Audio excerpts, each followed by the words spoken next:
The thunderous crash of the heavy iron gates being forced open at our estate jolted me back to reality from my near-death experience. That I grabbed my panic-stricken mother, who was about to rush out to see what was happening, and pulled her into my bedroom.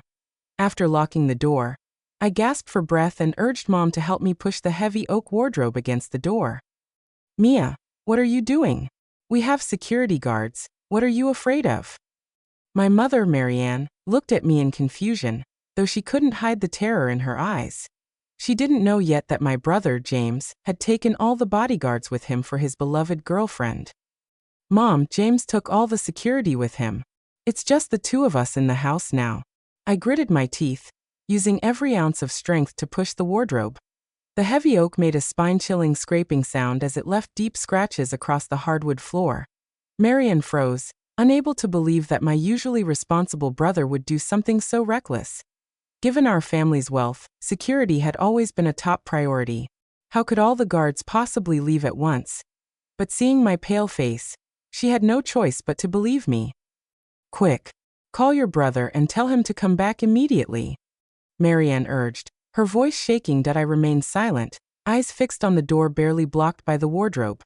With trembling fingers, I dialed 911, briefly explaining our situation and addressed that I couldn't trust James to be our first line of rescue, especially since in my previous life, he had returned too late, causing my mother to miss the critical treatment window and die.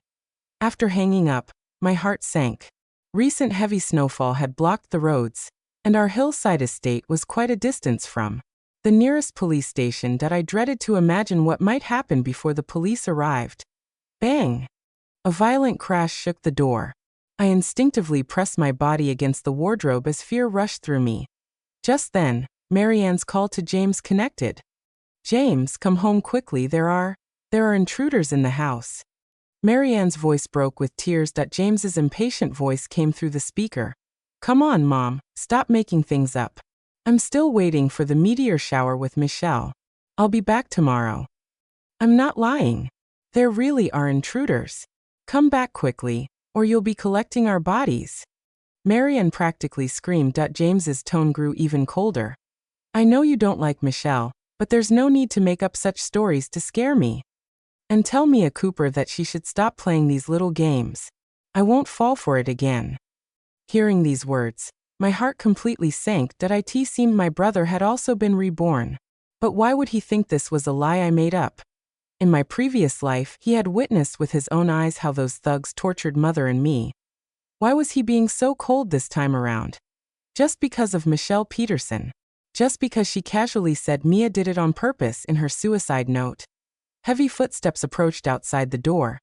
Then the door was hit even more violently, making the wardrobe start to scrape across the floor with a piercing noise. We watched helplessly as the wardrobe's defense gradually failed until, crack! A corner of the wardrobe splintered under a powerful blow, exposing a large gap right before our eyes. The intruder outside let out a hoarse laugh. "So this is where you're hiding?" I stood in front of my mother, backing toward the bed step by step, staring at the widening crack in the doorway. Sweat covered my forehead as I felt completely helpless without any weapon. Then the door was violently forced open, with the bottom of the wardrobe making a terrible screeching sound like metal on train tracks. A pair of dirty boots stepped into the room. "Did you think blocking the door would save you? I don't have the patience for games."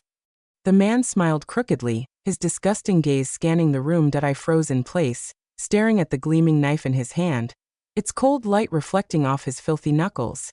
His gaze fell on me, greedy and sickening, like a snake's tongue flicking.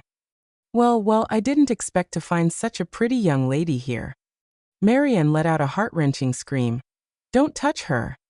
I clenched my teeth, fighting down the despair churning in my chest, and turned to whisper to my mother.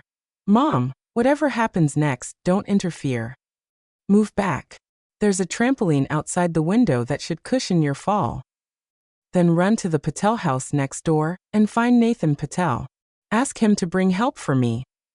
The man with the knife was getting closer. We had no time left. I'd been tortured in my previous life anyway. This time, I had to save my mother at all costs. "Mia, I can't leave you behind." I gripped my mother's wrist tightly. "Listen to me. Just jump down and quickly go to the Patels. As long as you survive, there's still hope. Just then, the man pushed aside the wobbling wardrobe and advanced toward us. Mom, jump now, I urged in a desperate whisper. But instead, Marianne suddenly lunged at the man. She grabbed his arms with all her might, trying to pull him back. Mia, jump, run. Mom won't let them catch you. Her voice was choked with determination. Mom! I screamed in terror that I watched helplessly as the knife in the man's raised hand plunged without hesitation into her back.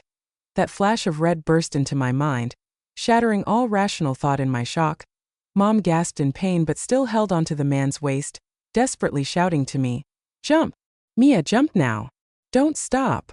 My blood felt frozen, but the instinct to survive took over.